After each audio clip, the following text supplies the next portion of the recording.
केंद्रीय ग्राहक संरक्षण प्राधिकरणाच्या मार्गदर्शक तत्वांची वैधता कायम ठेवत दिल्ली उच्च न्यायालयाने शुक्रवारी हॉटेल्सला आता खाद्यपदार्थांच्या बिलांसोबत सेवा शुल्क लागू न करण्याचे आदेश दिलेले आहेत।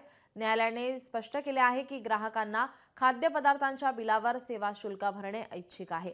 हॉटेल्सद्वारे ते सेवा शुल्क भरणे बंधनकारक केले जाऊ शकत नाही। खाद्यपदार्थांच्या बिलांसोबत अनिवार्यपणे सेवा शुल्क लावणे हे ग्राहक संरक्षण कायद्यातील नियमांचे उल्लंघन आहे।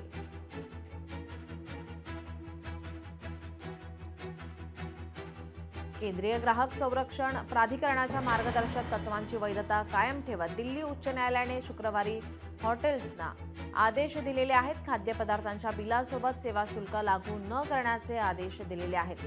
न्यायालयाने या संदर्भात स्पष्टीकरण दिले। ग्राहकांना खाद्यपदार्थांच्या बिलावर सेवा शुल्क भरणे ऐच्छिक आहे। हॉटेल्सद्वारे ते सेवा शुल्क भरणे बंधनकारक केलं जाऊ शकत नाही आणि खाद्यपदार्थांच्या बिलांसोबत अनिवार्यपणे सेवा शुल्क लावणे हे ग्राहक संरक्षण कायद्यातील नियमांचे उल्लंघन आहे।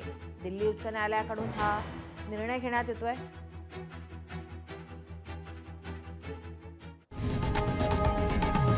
लोकशाही मराठी ऐका, पहा, जागरूक रहा।